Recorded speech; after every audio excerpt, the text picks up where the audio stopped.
on what is actually looking like a very sunny day today. So, I mean, it certainly didn't look like that in the morning. So, good afternoon. And let me take this opportunity to welcome, or rather welcome back, Professor Mark Frazier, who is a professor of politics at the New School for Social Research.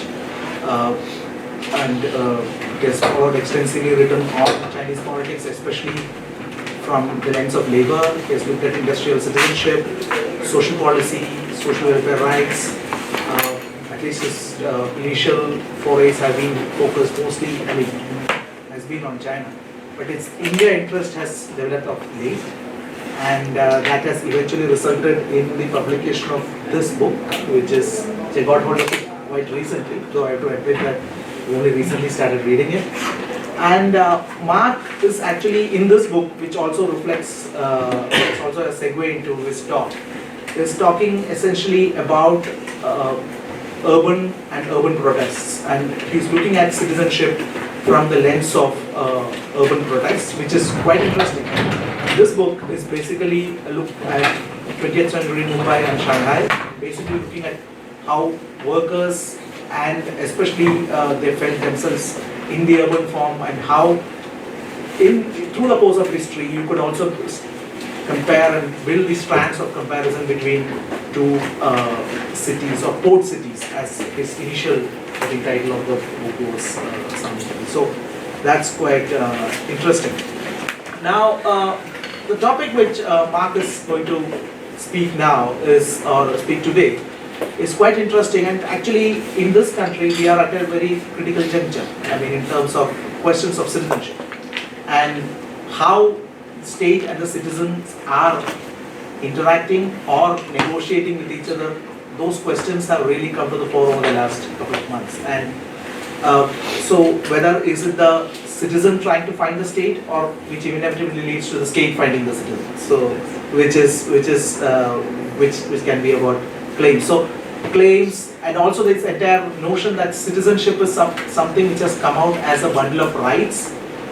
Against that, the other popular notion of how citizenship is actually a daily negotiation or a struggle or a contestation of claim and counterclaim. So that is quite interesting, and it's quite relevant that we are having this talk at a time of big churning, even in many parts of the world, but also in India. So I won't talk much right now. I think I do have a couple of points which maybe I will come later after the presentation. So without further ado, okay, Mark. Thank you very much. Okay, I am really delighted to be back here at ICS. It was about a year ago that I was fortunate enough to give a talk, which was sort of a pre-publication book talk, and so I certainly didn't want to just reprise that talk from a year ago and talk again about Shanghai and Mumbai in the 20th century. But what has happened, the book was published around June, July by Cambridge University Press. And oh, by the way, I've heard from Cambridge University Press that a South Asian edition will be coming out in July of this year.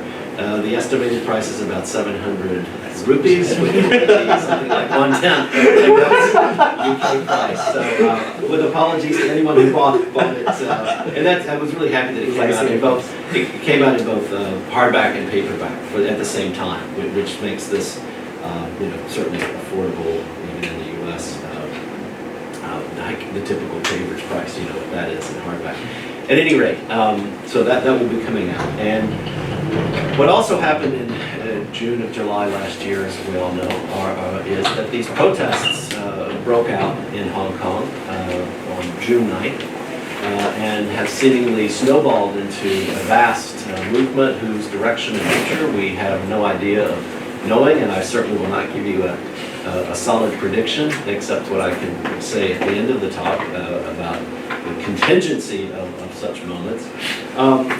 But it is true that ever since since I published the book, that people have been asking me. So you have this book on 20th century Shanghai, Bombay.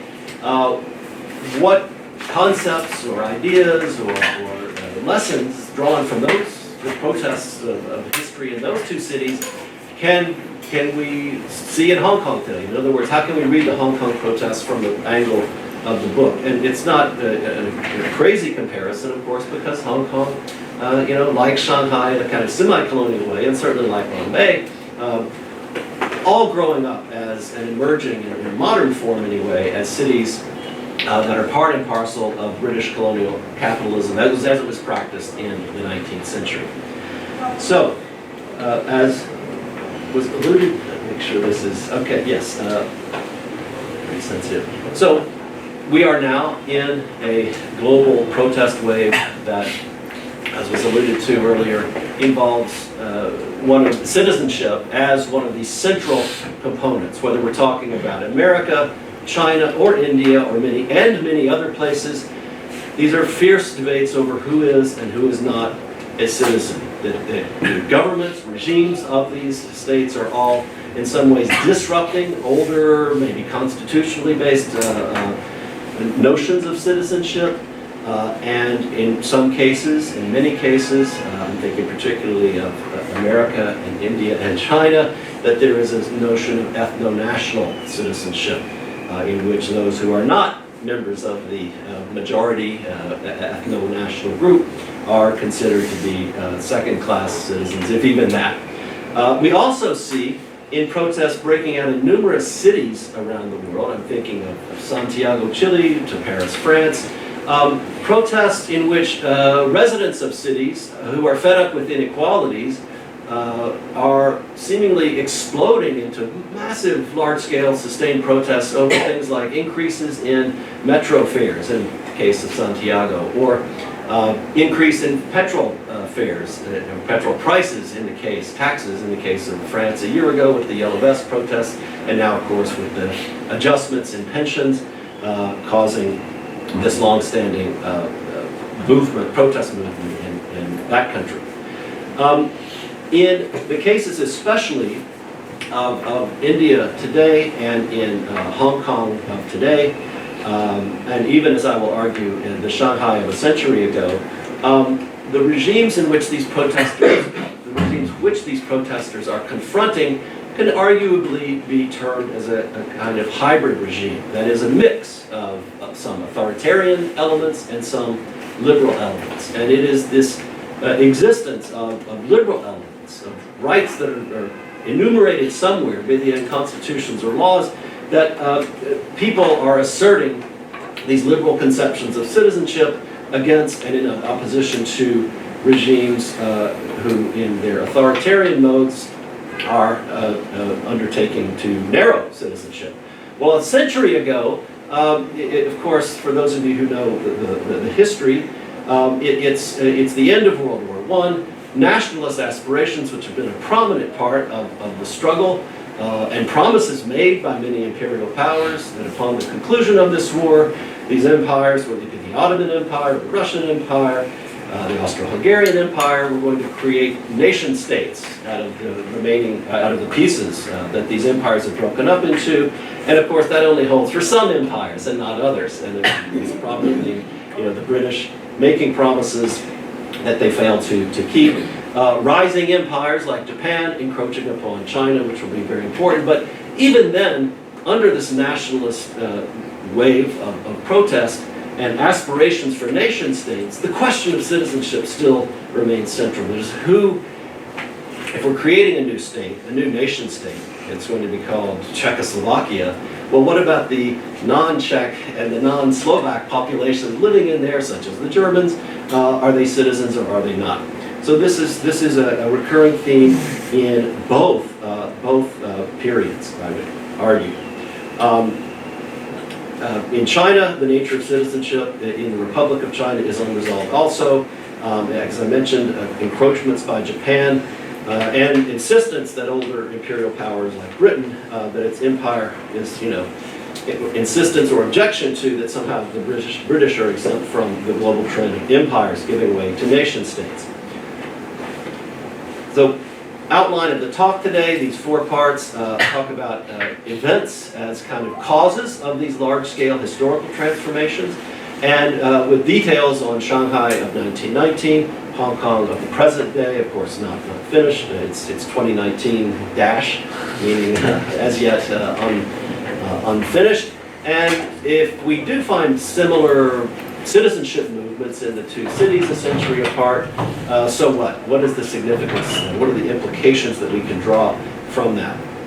So, the events as causes. So there's a trend there, begun 20 years ago or more. William Sewell Jr., a sociologist, who, in looking at his fellow sociologists and other social scientists who are interpreting large-scale historical transformations, be they the French Revolution or the collapse of the Soviet Union in 1990-91, that these large-scale historical transformations, the assumption among many is that they must have some large-scale structural causes. Well, Sewell and others in creating this term eventful sociology, which is kind of a very confusing label, but the point is that one needs to look at the events themselves. The participants in the midst of these protests that became known as the French Revolution, or became known as the collapse of the Soviet Union, they didn't know that they were in the middle of something called the French Revolution. They were storming the Bastille on July 14th, and then that event led to another event, led to another event, led to another event, and then in the long string of the chain of events, we refer to that today as the French Revolution.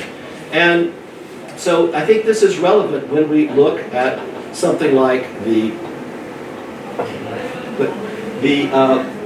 this is the Hong Kong protest today. A bit blurry, don't worry about that, but this is the New York Times putting together a graphic which shows how single events can snowball into sustained protest movements, often in response to actions taken by state authorities. Of course, we know that the police violence that was enacted upon the people occupying, sitting in around the government compound and Harcourt Road, triggered massive responses and new participants in the protest movement. So this goes from June 9th across the top, and then rather than having it be one long band, they stacked it. So here's September going up to the end of 2019, and of course this will continue. We'll return to this for more discussion in a bit.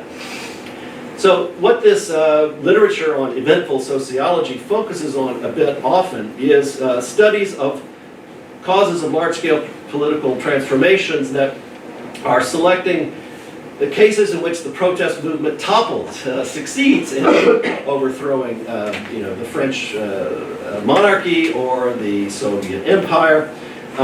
Less often do they study cases of counter-mobilization. Of course, protesters can protest, but states can also respond, and they do. And the point would be to look closely at events on the ground and not presume that there's some large historical structural cause for the preservation of or the consolidation of an incumbent regime or state. The classic example is to study closely the events that happened in the spring of 1989 in Beijing and in other cities, and of course we know what happened to that protest movement.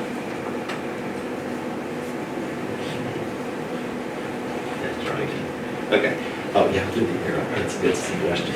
So I want to acknowledge important differences between these two cases of citizenship movements. What is known as the May 4th movement in 1919 was, of course, a response to the news from the Paris Peace Conference that Japan would be given the former German colonies in Shandong.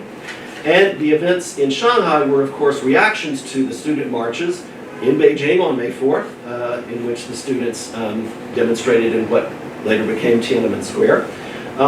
There was also a local context in Shanghai, in which a range of long-standing grievances against both the imperial forces in Shanghai and the militarist governments in Beijing were prominent. So this 1919 protest in Shanghai, of course there were protests in Beijing and other cities, but Shanghai was certainly the most politically influential, is not arising out of a vacuum. There are numerous local grievances in Shanghai over a 20 to even 30-year period before.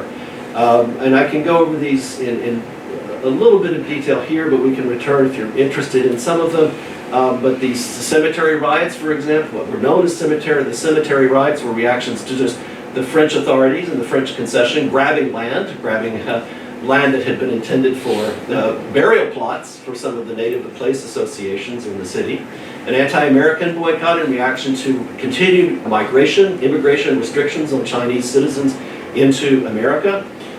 Very large protests in Shanghai at that time. The mixed court riots, perhaps the largest scale mobilizations against the perceived and real unfairness of Chinese citizens living in what's called the international settlement, being subject to not Chinese justice system, but to this hybrid and largely British-dominated justice system, and a verdict in a particular case.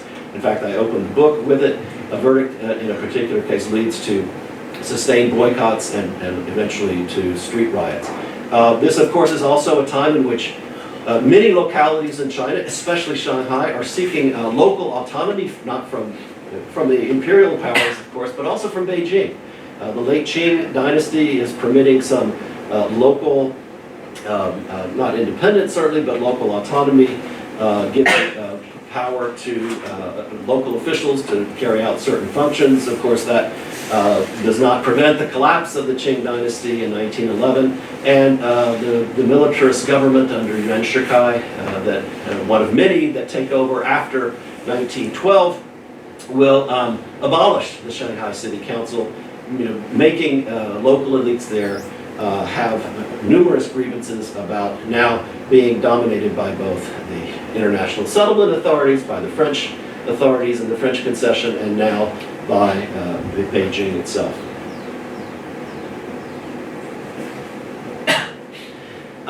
We can do, and I won't do the same chart that the New York Times did, although I'm sort of working on with a research assistant to construct something like that, but just give you a chronology here showing how protests kind of string together in a kind of snowball effect. The May 7th is the first date upon which people assemble to voice reaction and opposition to the news that Japan has been indeed given this concession to have territories in Shandong. Students immediately began boycotting, university students boycott classes. There is a large, interestingly named Citizens Assembly held that day. In the weeks that follow, the student strike continues. Merchant associations eventually joined this movement by going on strike in a fashion by shutting down their shops, including those on Nanjing Road, the famous commercial shopping district, and throughout other areas of the international settlement. A few days later, workers will go on strike, and you have the classic, what we might term a general strike, or in the Chinese context known as a samba, or a triple strike, in which the local authorities in Shanghai are quite concerned. You see from this quote here that the military governor of Shanghai is expressing his opinion to the president and the executive yuan up in Beijing, saying, I dare not hide the knowledge of the precariousness of the current situation from you in Shanghai. Would it be possible for you to dismiss these three officials who have been implicated in and suspected of taking bribes from the Japanese to accede to this demand for the Shandong areas of Shandong?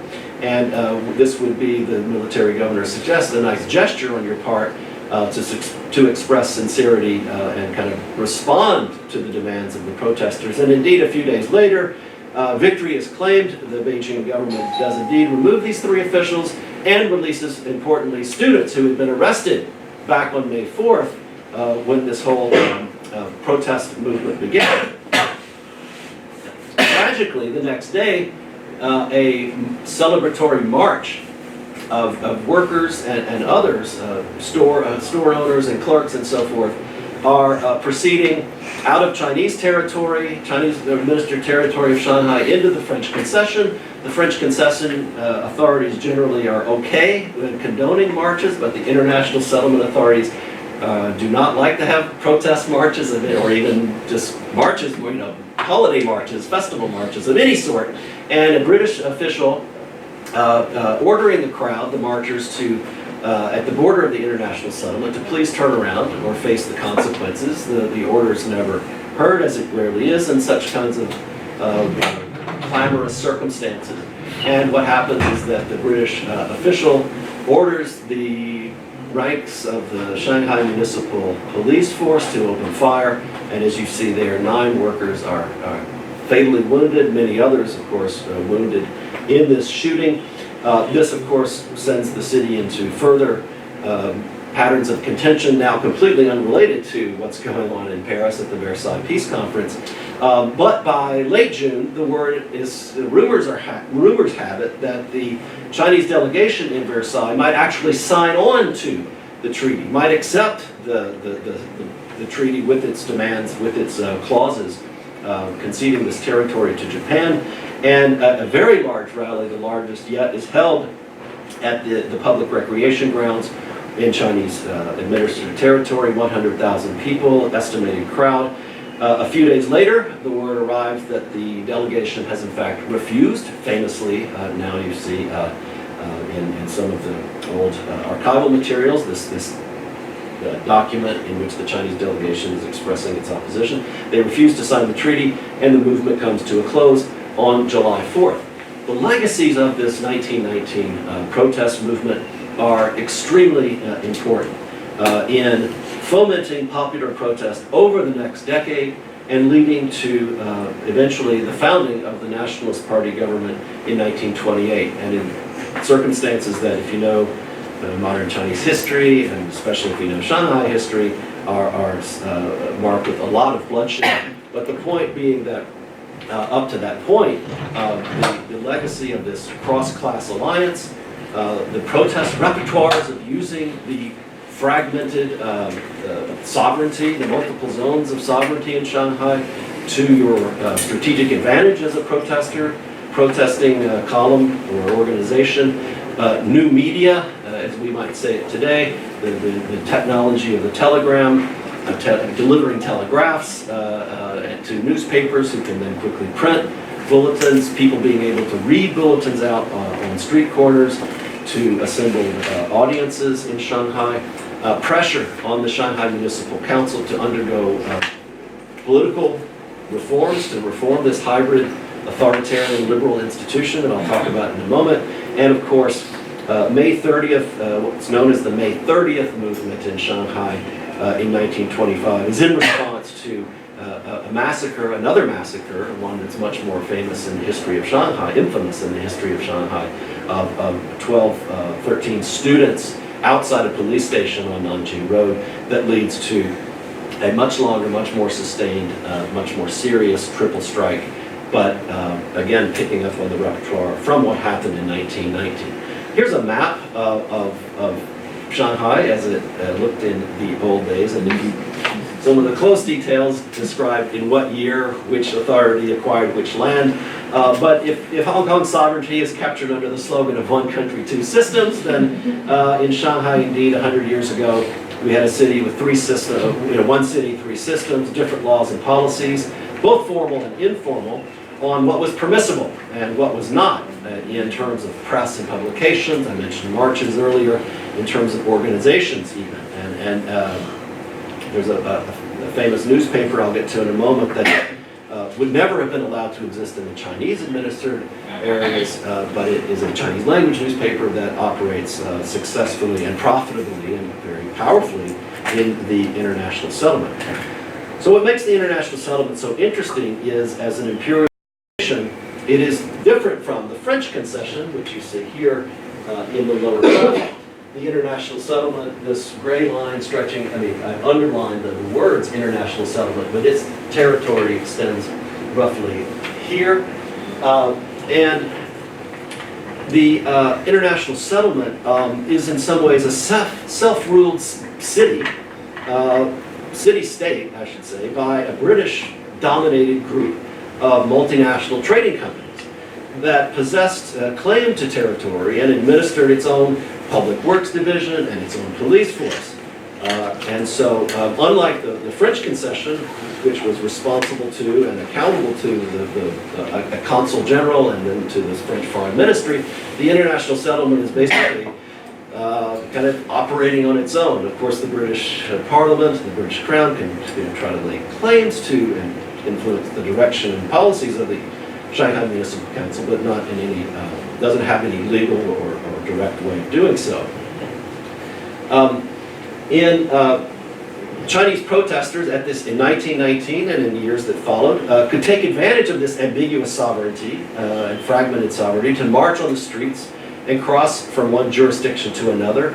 Chinese zones in Shanghai, unlike the foreign zone, had an extreme scarcity of public or civic space. There's no civic square on which one can assemble and rally, but in response to this scarcity of public space, Chinese business elites and so forth finance and build something called the public recreation grounds in 1917, and that becomes a very important place in which protests will occur in 1919 and in the following years. And I've traced in red here a typical kind of protest route where they hold a rally, an assembly, 50,000, 60,000 or more, sometimes much more, as I mentioned earlier. They would march in procession in columns, divided by guilds, by native place associations, by university campuses, around the road that used to be the walls of the old, the original city of Shanghai. They would penetrate into that brief strip of the French concession.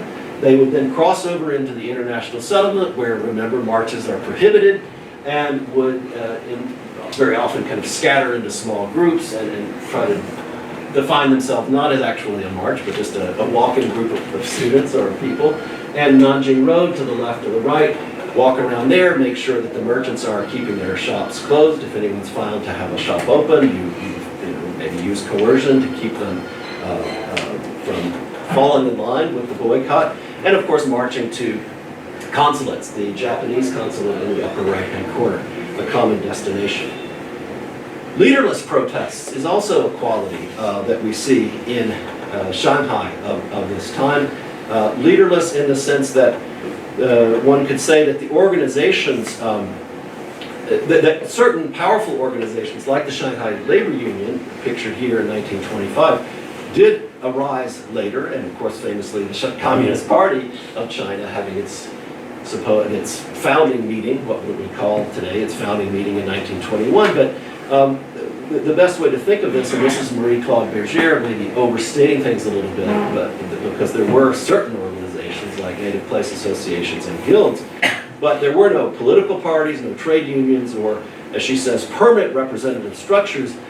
But what happened was that these protests created organizations, rather than having some organization that's founded and then they decide, hey, let's have a protest. This is very interesting, and as you can probably guess, we're getting to Hong Kong pretty soon. The Shanghai Municipal Council, a direct, even though it's not directly ruled out of London, of course, has the British-style municipal governance institutions in place, including that for taxation. So early in 1919, there was a tax increase on the so-called ratepayers living in the international settlement. There are 760,000 Chinese residents of the international settlement, many of whom will have to pay more tax, even though only a small sector of the largest property holders, be they Chinese or foreign, especially foreign, are able to vote for the seats, the 9 seats on this Shanghai Municipal Council. So the American, I guess, probably has origins elsewhere too, but this notion of I'm taxed but I'm not allowed to vote, taxation without representation, is a common slogan, a common grievance by the Chinese in the international settlement. One of the key outcomes of the 1919 protests will be eventually expanded representation and voting rights on this Shanghai Municipal Council. That's really not until much later in the 1920s, and in response to the Kuomintang Nationalist Party government being established. The picture on the right is the first rally I mentioned earlier on May 7th, notably a citizens' assembly. And it's very interesting how the term Guomin was eventually, a few years after 1919, by the early 20s, replaced with the term Shimin, which is, for those of you who read some Chinese, this is the character for city or urban. So it's really denoting a kind of urban community and membership. If I'm a member of the Shanghai city, if I'm a member of Shanghai by way of living here, by way of working here, regardless of my income, regardless of my status, regardless of my arrival even, Shanghai, of course, being a city of migrants, that local conceptions of citizenship, fighting against domination, fighting against local domination by the SMC and the warlord authorities running the Chinese parts of the territory. So, that's Shanghai. And now, which I can do fairly quickly here, and maybe your thoughts are already turning to Hong Kong 2019, but there, of course, we also see simmering disaffection with political institutions, with the postponement of political reform, particularly the election of the chief executive, the fear of being, even though they may not put it in terms of colonization, although many Hong Kong residents do begin to use this term, being taken over by mainland Chinese authorities and even tourists and so forth. Absence of core leadership, just like we saw in the case of Shanghai. Demands for self-rule and autonomy. Demands to preserve Hong Kong's high degree of autonomy as promised under the Basic Law. Students and intelligentsia, which one scholar has termed the white-collar masses in these protests, being prominent, as they were in the case of Shanghai a century before. Boycotts in Shanghai in 1919, primarily directed against Japanese merchants and companies. In Hong Kong of 2019, businesses and corporations and even shopping malls that appear to have ties with Beijing or support from Beijing are targets of calls for boycotts by the protesters, I should say. Hostile foreign forces. We hear this from Beijing, we hear this from the local government, that there must be some, Western hostile forces, hostile foreign forces behind these protests. And a century ago in Shanghai, you can look right at the police reports and records from the Shanghai Municipal Police, and they're convinced that there are hostile Bolshevik forces behind these protests, that everyone here in Shanghai seems to be very happy until suddenly the Russian Revolution happens, and it must be the case that the Bolshevik party in Moscow is sending these agents out to foment anti-imperial protests in not just Shanghai, but also in Korea and elsewhere, and this is the comparison to today's hostile foreign forces. Police violence, of course, I need not go into the detail there. You've seen it going on in Hong Kong, and you see how it can catalyze a new wave of protest, and certainly this happens very prominently in the Shanghai of 1919, as well as in that May 30th movement of 1925 that I mentioned. And finally, this creative and strategic use of civic spaces, of public spaces, including infrastructure, that we see going on in Hong Kong. Like Shanghai in 19, there's a temporal or sequential context in which we need to understand these protests and how they arose.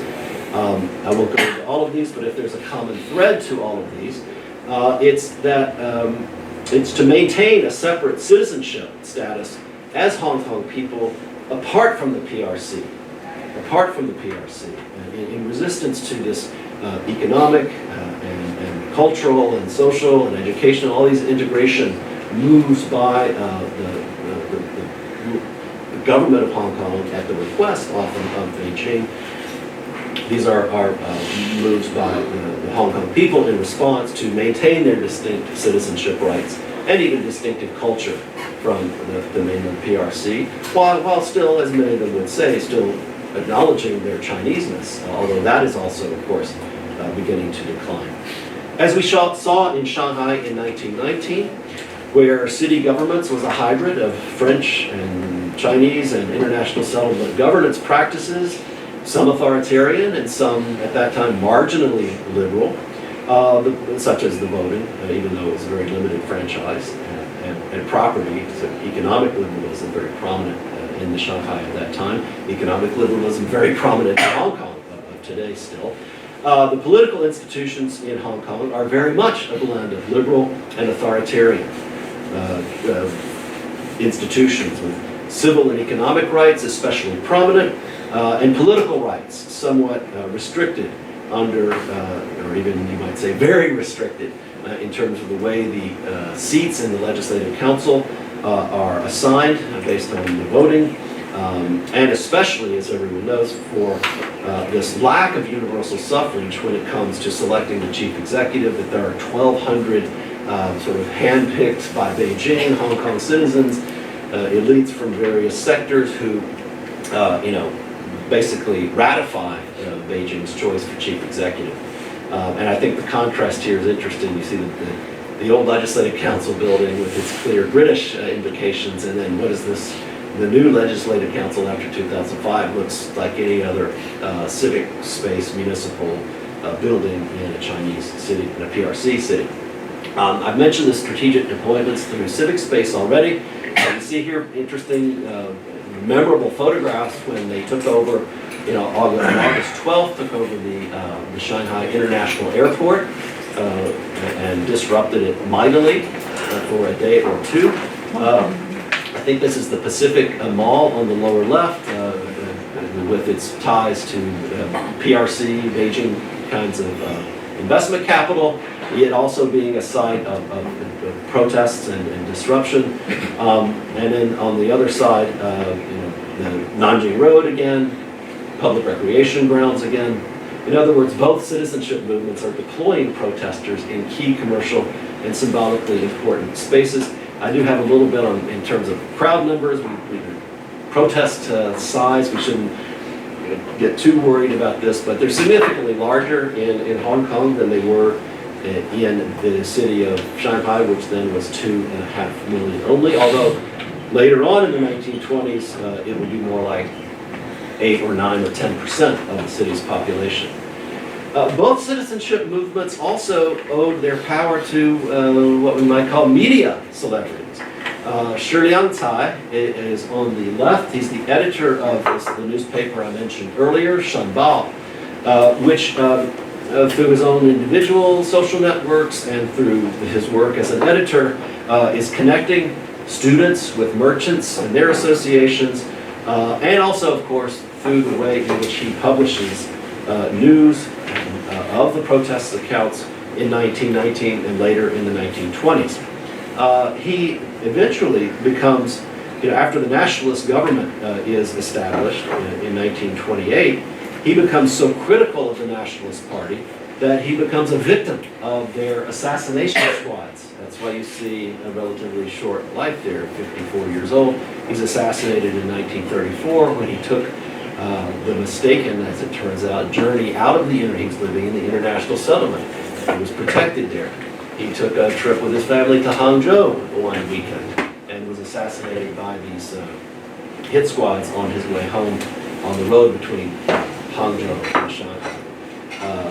Jimmy Lai, maybe more familiar to you, certainly more of a media mogul and entrepreneur than Shi Liangcai, who was more of a literary and editorial type, but his company, Next Media, and the flagship newspaper, Apple Daily, have been the target of kind of silent boycotts by Hong Kong advertisers. That is to say that the Beijing authorities are telling businesses that would otherwise advertise in his publications to not do so, and his businesses have suffered, and Apple Daily has suffered greatly as a result of this boycott by advertisers who are happy to place ads and give revenues to newspapers in Hong Kong that are, sympathetic and very supportive even of Beijing.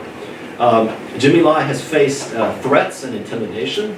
He has not been assassinated, thankfully, but his residence in Hong Kong has been attacked with people throwing Molotov cocktails, firebombs over the wall of his compound. The financial status, interestingly, of Apple Daily was in early 2019 very much in doubt. It wasn't certain whether it would even be able to continue. He did what Apple Daily business managers did, what many newspapers in trouble have to do, which is to put the content is already up online, but you start to have to ask for paid subscriptions. You put a paywall up. In other words, many people predicted this would be the demise. People wouldn't be willing to pay. But the protests broke out in June, continued on to the rest of the summer, and what happened to the subscribers? Well, you have millions and millions of people paying all around the world, except in the PRC, for news ongoing, to follow the news of the protests in Hong Kong. So Apple Daily is doing very well now, thanks to the protests. And even Next Media, while the Hong Kong stock market has sort of not grown at all or even declined significantly over the last year, Next Media's share prices have soared something like 50–60%, also in response to this Apple Daily doing so well and getting so much revenue. So anyway, masters of media messaging. This slide shows an interesting shift. As I showed you before, in the case of how the typical Shanghai protests look, the established route has always been, going back to the 2003 protests over the sedition law. The established route has been to assemble in Victoria Park and then march to the government compound on Harcourt Road, which is up here pictured on the upper left from June 9th. That's the typical march route. On June 12th, of course, the protesters who continued to occupy as kind of a reprise of 2014, the umbrella movement, occupying the government compound here. And then what happened on that day was that the Hong Kong police, used excessive force against those who were occupying the government compound. And then even proceeded to go in and do violence against the sort of second and third line supporters who were just carrying water or carrying supplies to the people occupying. So this incident, this police riot, some people would call, on June 12th, leads to this massive march. That's the one that has, some people say 1.7 to 2 million people spilling, but it still follows that same established route going back to 2003. So that's the upper left. But what happens is that, as you know, you can't see this too well, I'm sure on the projector, but the protesters began to disperse. The protests dispersed all over Hong Kong Island. They used the MTR, the metro, and social media apps to concentrate forces temporarily in various sites around new territories, around Kowloon, even at the airport, as we saw. These tactics being following, apparently, as they have said, Bruce Lee's old adage, to be water. So you concentrate your forces in one area temporarily, you don't occupy it, and you move to another area on another day, and this is far more effective. And we saw this as the media covered the protests last summer.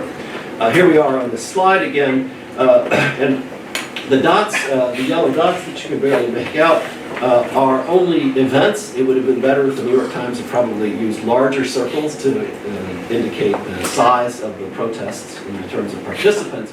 But the main point is that the protests come in clusters or waves, and in response to earlier incidents of violence by the government, or crucially on anniversaries, such as July 1st, a famous, that's the handover or the return to the PRC sovereignty date from 1997, and October 1st, the National Day of the PRC, is also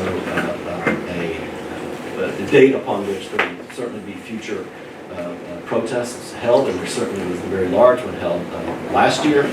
The point of this events-driven analysis is that we can only predict that the protesters will continue to mobilize in response to and in commemoration of an earlier protests and earlier protest events and on symbolic dates.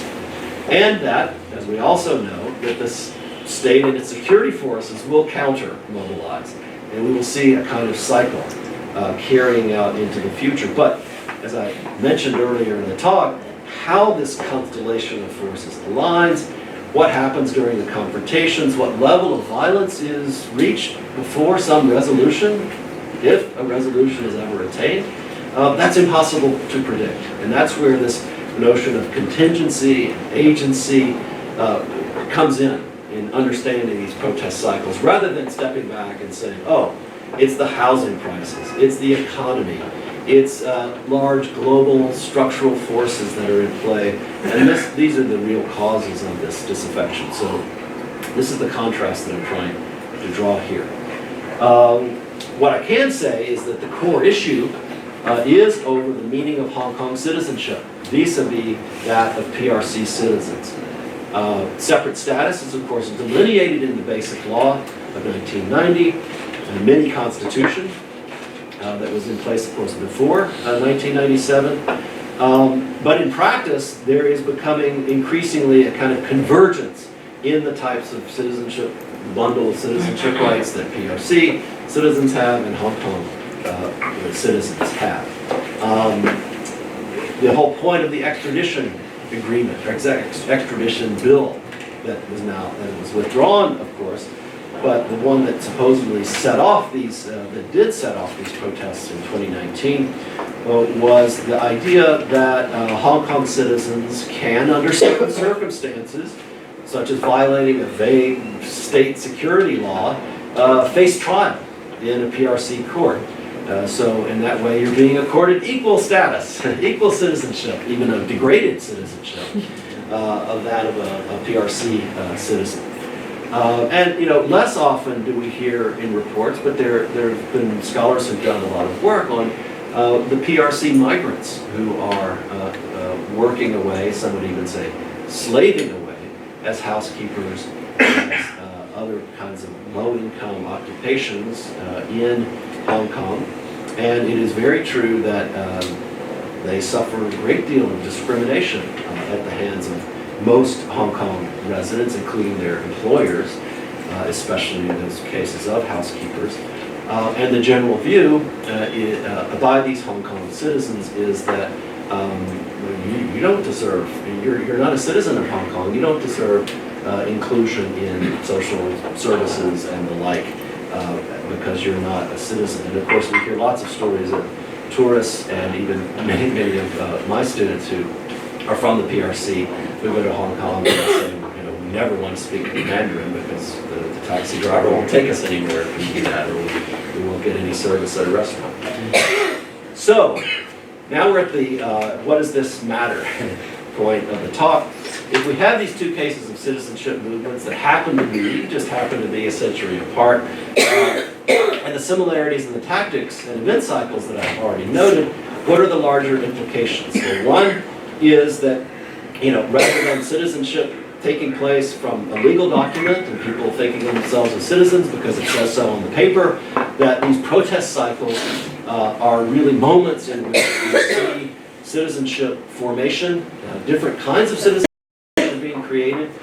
We see cities are often the crucible of citizenship formation. This is where I'm sort of invoking the title of the book, Power of Place, something about certain cities that become crucibles for citizenship formation, and the hybrid nature of regimes that is associated with high levels of protest. So that is to say, in a regime that's more purely liberal, there are many institutional channels that one can make one's grievances heard and make one's claims, be they through the courts, be they through media, be they through representative, going to one's representative. In enough purely closer to a purely authoritarian regime, of course, protest is highly risky and prohibited and infrequent as a result. So it's in these mixed regimes of authoritarian and liberal, some qualities of each, especially the extent to which the liberal side is available, that one can engage in protests, and this is why we see high levels of protests in a regime like Hong Kong. and a regime, a very confusing kind of regime that existed in Shanghai in 1919. That's why we will not see protests like this in the PRC, which is of course much closer every day seemingly to a kind of ideal typical authoritarian, I hesitate to use totalitarian regime, but that's what many people are, the label many people are applying to the PRC these days. Finally, it's important to place the two citizenship movements in their different structural historical contexts that I noted earlier. So the Shanghai 1919 movement took place in a general context in which the status and legitimacy of imperial powers and of imperialism more generally was being called into question around the world, right? There were, of course, you had here in India, the Rowlatt Satyagraha in 1919. This is the kickoff of the freedom. Some people would say that one of the kickoff events of the freedom struggle, of course, earlier events as well. But the citizenship movement in Hong Kong today is taking place as a defensive reaction against an expanding global power, and in a general global context, and in a global context in which fierce debates are raging over the over substantive and formal elements of citizenship. So a global context in which there are fierce debates over formal and substantive elements of citizenship, and also a time in which the idea of universal human rights has succumbed to ethno-nationalist conceptions of citizenship and the legitimacy of nation states to create different tiers of citizenship based on those ethnic and religious traits, as I said at the outset of the talk. Finally, we have the year 2047 looming over the future of Hong Kong, which also in some ways drives the desperation of the youthful protesters, the younger generations, who see that by that year they will formally lose their rights as Hong Kong citizens, just as they are now slowly, steadily losing them, seemingly year by year. And I will end on that rather gloomy note. Thank you very much, and I look forward to your questions. Well, thank you, Mark. In fact, quite fascinating in terms of comparisons and also common threads, if one could have. Maybe less of divergences, but more points of convergences in terms of projects, and maybe how to understand that in particular context. So I think we will open it up. Okay. Come on a couple of points. So yeah, doors open. Thank you. You have very competently compared the two Shanghai protests as well as the Hong Kong ones. But can you add a little bit on the state responses, compare the state responses, the responses of the authorities rather. There is no one state really. I think that would, make the comparison even more, comprehensive and interesting. And you enjoyed it very much. Yes, I agree, and when I do plan to kind of formulate this into a couple of different essays, and certainly when it's expanded out, looking closer at the state response will be very important, because that's one of the key things that when we study protests, one of the things that happens sometimes is that a sustained protest movement, as occurred in 1989 even in Beijing, leads to a division within the state. And you could see this in certain of the Arab Spring protests. You could see this, of course, in 1989 in Eastern and Central Europe, where if it becomes apparent that the protesters have been able to create a split within the state, that is to say that you have hardliners who say we just send in the security forces, but you have another group of state officials who say let's negotiate with and undertake reforms, and the concessions that we make will keep us in power, right? So we know from the Tiananmen Papers in 1989 that the hardliners debated fiercely with Zhao Ziyang and the likes, his faction, but his leadership alignment, and the hardliners won. And and the state response was, a vicious counter mobilization that ended in June 4th.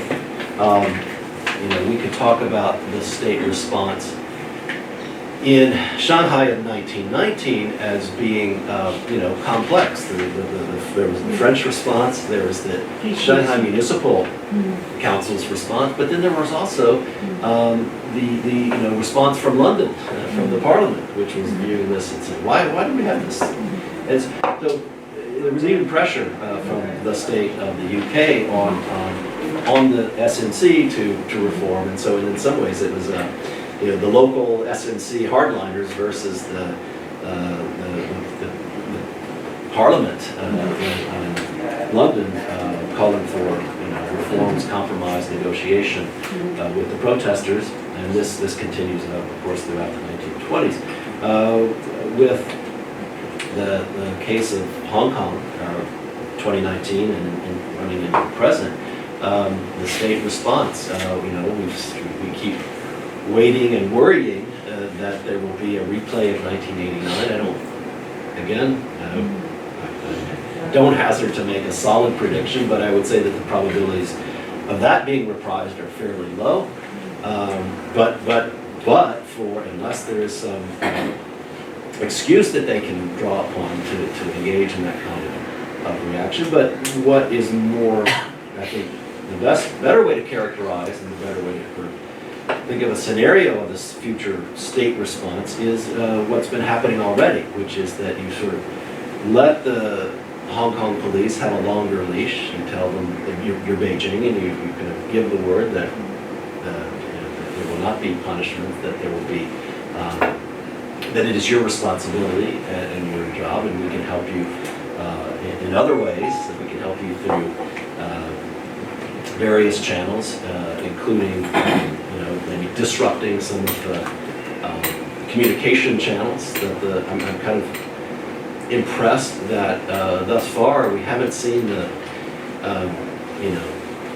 internet, the internet suspension, which we know is happening in other places. We have not seen the internet being suspended, or even sort of apps being compromised. But we do know that as part of the state response in Hong Kong has been, and this is why they're all wearing masks, is that the surveillance is, as I look at the video, everything's being cataloged and stored somewhere for future. So you don't need to, 1989 was a long time ago in terms of crowd control, in terms of repression, and that type of tanks rolling through the streets is really unlikely to happen. But repression of a very different sort and a very effective sort is still, I think, certainly at play. Mark, if I could just please. extend to her argument about what Professor Chakraborty was saying about how the state responses. So, because there's a lot of literature which now says that regime type need not be a good way to compare systems. So, if I could just extend that argument to say, then would you say that maybe a liberal democratic regime versus an authoritarian regime in terms of engagement with popular protests might be, that might really matter when it comes to that kind of analysis. So, yes, that's a good point. We can sort of overstate this regimes don't matter claim, but I think what the comparison does is that it shows us the conditions under which the differences in the regime type will come to play, will come into play. But the point I will add to that is that are we in a world where everything is hybrid now? U.S., India, these older and these large democracies are becoming hybrid in nature. Not in a 50% kind of way. You can't really enumerate it in that fashion, but you can certainly say that this political institution has taken a very authoritarian character. The executive branch, the White House in the U.S., has an authoritarian style, certainly, and aspirations to do so. But on the other hand, the press remains, just talking about the U.S., remains fairly vibrant, although economically stressed. So if everything's hybrid, then, then we can see the likelihood of protests of these sorts we've seen, continue at a very high level as people who, societies and polities that have some constitution and some laws protecting rights in the distant past or in the recent past, and they can empower those. They can breathe life into those old documents and clauses and rights by taking on the authoritarian actions of the regime. And I'm speaking in very generic terms here, but it's certainly, I think Hong Kong is no doubt a very, it's a regime where it's hybrid and its authoritarian side and its liberal side are really quite high and quite intense, and that's why we see these clashes going on. So, yeah, I think the world historical timing also matters. So, Shanghai a century ago, everything it was imperialism is authoritarian in some ways by its nature, but then it also has these institutions, these laws, these certain economic rights being fairly liberal, and so the extent to which those regimes are hybrid in a different way than the ones we see today, we still see high levels of protests in that period of 1992 to the late 20s. But I think after you. Yeah, please. Thank you so much, Professor Kajira. Now, linking to this query about the state response, one can also inquire into the interlinked international or global condition. Yes. You have alluded to that, but what kind of dynamics it plays out, in terms of the multiple processes at work, Yes. and varieties of actors, not only the state, but one could think of the international civil society space in both the context. Linked to that about methodology, you began with this event as Kutch, eventful sociology, Yes. which can give an impression of a causal sociology. But methodologically, the very notion of cause and effect has been thought through in a very nuanced manner. So therefore, we need to think about the methodological implication of this, Yes. and how do we look at it with a different kind of, and the whole presentation of these two cases is mainly, one could say, a structuralist presentation, which is not accompanied by an experience and the vision of the participants. And it also poses questions about research as well as the very production of the narrative itself. So one would wonder then in what ways one can access the participants' multiple visions. Yes. And of course there are a lot of contextic visions, and in Hong Kong itself. So that protest, it is at the moment defensive, but also it has also a proactive vision of what Hong Kong has to be. I was in Hong Kong 6 months ago, including the articulation of independence and things like this. And in the PRC also, there are democratic struggles. And one wonders whether there is any alliance between the protest in Hong Kong, and though it is not visible, the kind of tensions in PRC. And I think, and my final query is that even in the very notion of citizenship itself, now what happens when citizenship is articulated in a city space and a nation state space? Because we need to rethink the notion of citizenship, and we had an earlier tradition of civic republicanism around city-state, and this in Hong Kong also. Whether there is any sensitivity to the kind of exclusion that you presented, the case of the PRC workers and so on and so forth. maybe the elites are not sensitive to that, but the wider protest space, whether there is any identification with the suffering of quote unquote the non-citizens. Yeah, thank you. I appreciate all three parts of that comment, and especially the point about events as causes, and if this talk sounds a little more on the structural side than the events side. And I think what I'm trying to accomplish in 45-minute talk is to sort of see the ways in which we can take the eventful sociology approach, and if we narrate a chain of events, then we can. If I had narrated a sequence of events and the perspectives of the participants and the protesters for the two cases, and never said anything about the broader historical and structural context, I think I could have delivered a talk that was or a conclusion that was much more agency-centered. And what I'm trying to say is that, with the eventful sociology approach, that it needs to draw in, structure to a certain point. But I also will say that, in the way I write and also in the way I organize presentations, I think that it is important to, and it's difficult in the context of a presentation to give the rich details and biographies and so forth of an event narration of so many events across a period of time. But it's certainly possible to do in book length and longer articles.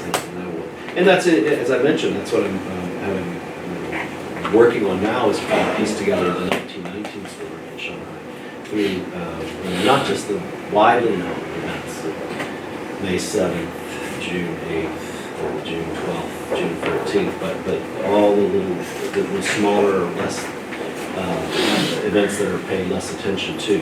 And then on the final point about citizenship at the city scale, at the nation-state scale, yeah, I think there are competing and convergent notions of citizenship that take place, and that's what makes Hong Kong such an interesting case as a city-state supposedly with high degree of autonomy, but one in which citizenship is being, in some ways, degraded by this very powerful sovereign state, globally influential, that is, in many ways, gradually and marginally constraining or narrowing the citizenship rights of Hong Kong. So, thank you for those comments. I'm not sure what to I just keep you on my right side of the time. I have a few questions. Yes. First, thank you very much for fascinating presentation. When you brought out convergences, similarities, and parallels, more transparent in Shanghai 1919, what happened in Hong Kong 1919. If you take the story forward, what followed in Shanghai after Shanghai 1919? Do you have any pointers to what will happen in Hong Kong? That's the question. My second question is about contrasts. As you pointed out, 2019 is very different from 1989. It's even more different from 1919. Context changes. There may be certain broad similarities, but both the domestic context, regional context, global context has altered. What kind of contrast would you like? You have alluded to contrast. Yes. Would you like to sort of elaborate on that? Divergences and contrasts. What happened in Shanghai in 1990? What has happened in Hong Kong recently? Okay, thank you. Yes, as I was thinking about this talk and thinking about, again, the context of 1919 in Shanghai and the global context and the domestic, the national context, I think it would be hazardous to say, history repeats itself, and so the event that Hong Kong 5 years from now will see an equivalent of a May 30th movement in 1925, 6 years from now. And I know that's not the main point of the question, but I think that clearly what we could say is that these large-scale protest movements, like Shanghai 1919, generates all kinds of pressures. This gets back to the state response of officials who are saying, how can we make incremental reforms that we're still satisfied with, that we can, maybe some of us will be disaffected, but we can, appear to be responsive to without appearing to exceed to all the demands. So I think this debate will go on within the, between Beijing and Hong Kong, within the Hong Kong community, and a similar kind of debate went on in a complex way with the French and the SMC, and even with the Beijing government in China in the early 1920s. But it's not. There is this situation in China in the 1920s that's very different from Hong Kong today, in that political parties are forming, they're arming themselves, the Soviet Union is helping out, there's the United Front, we're going to do away with the war. So the Shanghai of 1924, 25, 26 is responding to these national political trajectories that nothing like which will occur in Hong Kong, we can pretty safely say, over 2020, 2021, and the early years of this decade. And that gets to the I think it emphasizes the contrasts in context. That is the second part of your question. And it leads one to say, well, at the end of the day, what do they share?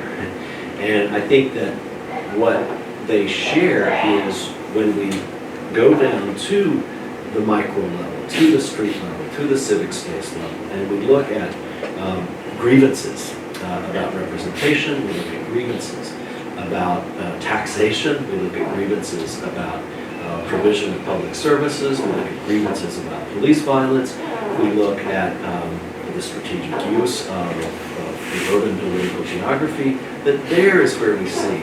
And then we look at, most importantly perhaps, discourses and conceptions of citizenship based on that scale of both belonging to the city and belonging to the nation. This is where we can see the common thread going on in the two contrasting contexts. Okay? And at the end of the day, what is the purpose of comparison? It is not to arrive at an answer that 2 or 3 or 4 cases are mostly similar and mostly different. It's to look at the specific ways in which they are similar and the specific ways in which they're different, and to draw broader inferences based on those similarities and based on those differences. It's not, as some people would do in comparative work, a controlled comparison where we have a control group and an experimental group, and we're going to identify one variable that explains the variation in the other case, which is a common pattern in comparative politics as it is practiced in North America anyway. And this is more of a process and pattern tracing exercise than it is a positivist variables-centered approach to comparison. Thank you. I think thoughts which are going on in my mind are somewhat similar to what Ashok asked, and I may sound very confused, specifically because I am slightly confused about the comparison between situations in Shanghai, Tiananmen, and in Hong Kong now. First, to my mind, it appears that both Shanghai and Tiananmen were essentially dealing with a situation of dissent arising in the domestic national context. While Hong Kong is an experiment which China is conducting for the first time of two systems, one country, multiple systems, blah, blah, blah, and all those things. And therefore, what is happening in Hong Kong is not just a question of domestic politics for China. I believe that it is also a question of the very experimentation being done by China in terms of creating a nation with the territories which had gone away from it in the past. I hope my thought is clear in that process. And therefore, I think besides looking at the state response in terms of how to deal with the protesters, what I would have really loved to know is what kind of comparisons can be made in the state responses to the issues being raised. What kind of comparisons can be made in Yes, response like to the comparison between Tiananmen, Shanghai and now in Hong Kong, the state responses to the grievances, to the issues being raised, what are the comparisons? For example, I'm not so familiar with Shanghai, but in the case of Tiananmen, if Shao Tseng had to go, it was not simply because he was soft in terms of dealing with the protest, but also because he had a soft corner for the students, for the academics. And there was a difference, huge difference in the party itself on how to deal with the academics who were challenging the party authority. So, and this is very different from the idea. So that comparison. Number two, maybe I'm wrong, but I find that the Chinese government has now begun to appeal to the Chinese nationals on grounds of Chinese nationalism or the Han nationalism or whatever it is called, but Chinese nationalism. Does that appeal in the case of Hong Kong at all? Okay. I think it does, but let me go to the first part. So I think you're rightly suggesting that that Hong Kong is a kind of experiment in multiple forms of sovereignty, really. So yes, where it's returning to the PRC, but as a special administrative region. It has this high degree of autonomy. It has this constitution that enumerates these rights. I mean, I think in that way, yeah, it is quite different than England. So I didn't throw in Beijing of 1989 into the mix. This was not about experimenting with different forms of sovereignty. It was about facing a challenge to the regime, largely from students, but also from regional residents. And in a context, I think the economic context was important too, as prices were rising, as living conditions were deteriorating, etc. The Shanghai of 1919, I think, is also a case of experiments in sovereignty in ways that the city is run, and in challenges to and disaffections with that experiment, which the SMC, the Shanghai Municipal Council, and its foreign leadership and elites, thought that this could go on in perpetuity, and that they were facing the challenges from society and even from other foreigners over this experiment in graduated or mixed or multiple sovereignty. So I would sort of line them up in that way. Really at that core question of sovereignty and related to that question of citizenship.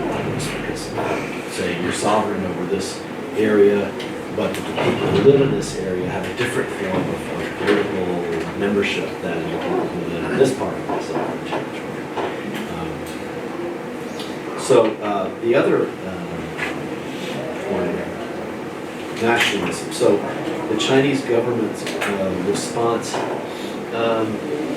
think preceding 2019, the campaign has been, especially through this patriotic education, right, which we know happened right after 1989 in mainland schools, universities, and so forth, and textbooks, most centrally, that the protests that took place in Hong Kong in is 2012, the anti-national education movement, was an explicit, and it's not just 2012, the residents of Hong Kong have been concerned greatly about having to adopt Beijing's views of nationalism, views of what it means to be a nationalist, views of what it means to be, views of what Chinese history is, and not to mention the idea of national language that just as local dialect is not allowed to be spoken in Zhejiang, we're going to insist that Hong Kong schools speak the Guoyu, the national language, right? So I think there has been that going on, and maybe unlike in recent years where, Xi Jinping, I think, under his rule, has been much more reticent about letting nationalist netizens go loose and wild on social media and on in the old days bulletin boards and forums, which Jiang Zemin and Hu Jintao seemed to allow up to a point, and then they would shut it down. So, certainly the news of the protests from Hong Kong has been highly censored, and it's been controlled. But they also, at the same time, have not let Chinese, the hardcore nationalist netizens put pressure on Beijing to crack down in a violent way. So in that dynamic, it's been the party has restrained itself, kept itself from being cornered into facing a situation like maybe they did in 2001 or 1999, or even in 2012 with the anti-Japanese protests right before the Thank you for the questions. You have talked about citizenship, the issue of citizenship, perhaps the emphasis of citizenship in the current, the current issue in Hong Kong is more important. But I would like to know, you said that people from PRC, they perhaps are not real citizens, or they do not get the advantages of being a full citizen. Would you like to elaborate a little bit what would be the advantages and what would be the disadvantages if you were prevented from becoming full citizenship of Hong Kong? And there is another small question that is maybe it's outside what you have spoken of. There have been obviously external factors. My question is, has Taiwan been of any importance in the current problems that are arising in Hong Kong? These are a few questions, if I may. Yeah. If you understood what I wanted. I did, thank you. Yes, so I think PRC citizens would want to attain, I'll draw the distinction between formal citizenship and practical citizenship or substantive citizenship. And so, there could be a large number of PRC citizens, including students, who, if they were, able to receive Hong Kong citizenship, and there's been a strict rule, you can't be dual in this case. It's one or the other. But if you're an individual or a family that values freedoms of so on and so forth, speech, religion, etc., it's an easy decision to pursue Hong Kong citizenship. And this is why, it's like any other place in which you're facing a flow of people who demand citizenship and better lives, and this is the Hong Kong government has to restrict the number of citizens number of people who are given naturalized Hong Kong citizenship. In that sense, it is similar to what is happening in India. Yeah, it's similar to what's happening in America too, right? As anything. But you're right. I see. You're right about the. It's also more similar to what's happening in India. But then, at a practical level, just the if it gets to the notion of urban citizenship, and if you live in a city, should you be and you work in a city, should you be accorded basic access to education, housing, and healthcare. Let's just say those three. And, I think you can debate this, but the general answer is that, yes, just in the way that a migrant worker from Anhui province who moved to Shanghai, who is a formal citizen, should be accorded access to housing, healthcare, and public services, education for kids, but they're not, until recently they're not, and even now they're not in many places. So the same problem arises in Hong Kong, though in a more formal way, where a PRC worker who's pursuing employment in Hong Kong also lacks these provisions, although the Hong Kong social policy is a little more liberal, and so I think some of this, at the margin, some of these protections, some of these social citizenship rights are accorded to them. But when it is reported that, X thousand PRC migrants are getting free health care in our hospitals, that sends the average, maybe the less sympathetic and empathetic of the Hong Kong citizens into a tirade. Why are these foreigners, taking up the scarce resources we have for healthcare? On Taiwan, of course, this whole anti-extradition bill arises from the case, should be smiling as I say this, the murder case that occurred when the couple traveled to Taiwan, right, and the murder took place. The boy returns to Hong Kong. Carrie Lam, the chief executive, says, well, this is a good time to have an extradition bill so we can send this boy to Taiwan for trial. And while we're at it, we will say that, we'll have an extradition agreement with the PRC as well. And that's what triggers the movement, right? But beyond just the happenstance of Taiwan being the site at which this crime occurred, it is, clear that, and I think last week's presidential elections were an assertion, validation of the high level of discomfort that people in Taiwan feel for the one country, two systems offer that has been given to them ever since before 1997. And if there is a huge cost, if there is a cost, one of the biggest costs for Beijing in handling these Hong Kong protests, and in some ways engaging in all the behavior in the 16 years leading up to 2019, has been that Taiwan can see that this, if we accept one country, two systems, this is our future. And even now, in terms, you talk about economic integration, business networks and flows, circulations of capital, products and so forth, that's of course going on between Taiwan and the mainland, as it is between Hong Kong and the mainland. And the economic benefits that these can bring are there, but the kind of dependence and mutual levels of vulnerabilities, I'll say, well, not mutual vulnerabilities, but vulnerabilities of the weaker party to the stronger party, Taiwan to Beijing, Hong Kong to Beijing, arise. And that's why both especially in Taiwan, the voters are quite opposed to these trade agreements, economic integration agreements. You had this very large protest also in 2014 in Taiwan over a simple trade bill that would have eased the flow of goods between Taiwan and the mainland, and that's when there was another Occupy situation. The students took over the legislative chamber, and the bill was never held. So this, generally stepping back from those details, it just shows you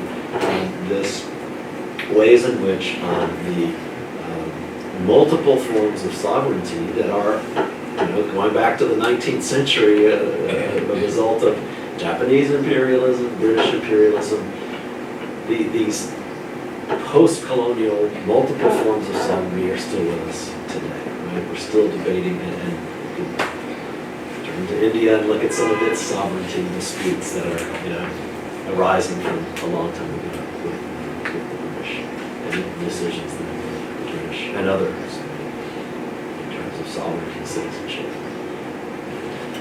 national inclusion. Look, Hong Kong youth are more at least interested in Taiwanese elections. I mean, definitely a lot of them travel to Taiwan to observe. So, Indeed. Yeah. So that's right.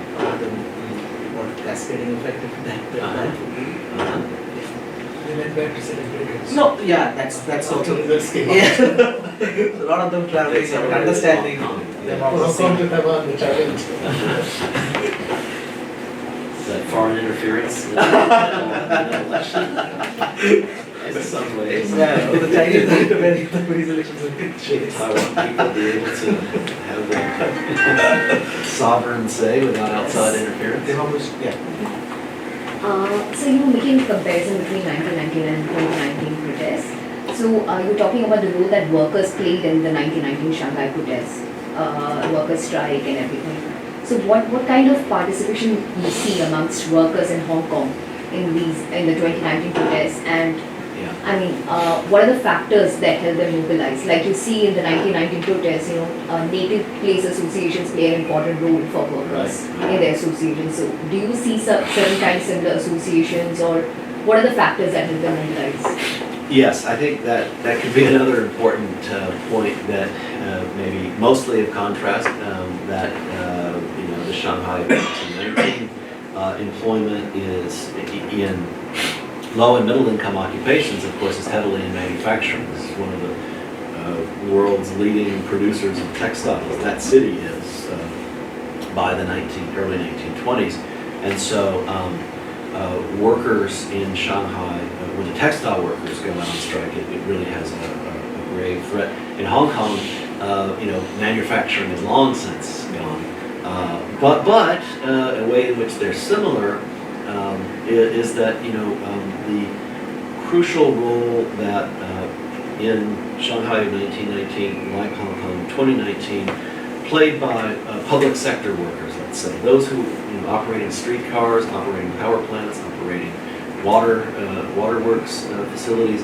Those workers in Shanghai they didn't as much in 1919, but in 1925 they go on strike. They almost literally shut the city down, and so we did not see the MTR workers or other kinds of public or public-private types of enterprises in Hong Kong go on strike. We did see, in terms of some of the professionals would go out on march, but it's not the same kind of labor union-led strike. The unions in Hong Kong, one of the central unions, of course, controlled by were heavily influenced by the CCP, and that there are other kind of industrial and sector-based unions. But to my knowledge, and maybe some of you know better than I, they didn't seem to participate in a very vocal or visible way in the Hong Kong 2019. Not yet, in a way we could say, but that would be a very powerful. And getting back to Ambassador Zhou's question, is this issue of what might happen in Hong Kong's future, and one of the things that might happen in Hong Kong that could be quite influential would be if you had a public sector workers strike occur in response to the ongoing demands. So they're already starting forming unions. Unions, That's what yeah. clear demand which people have started. To form unions, yes. They've been in the public sector, Yeah. which have been restricted before. Looks hopeful, promising. Yes, interesting. Thank you. No more questions? Yeah. Yeah. Probably this should be the last question. Are you following the protest movements in India? Turn the video. And if so, I am following them. I'm following them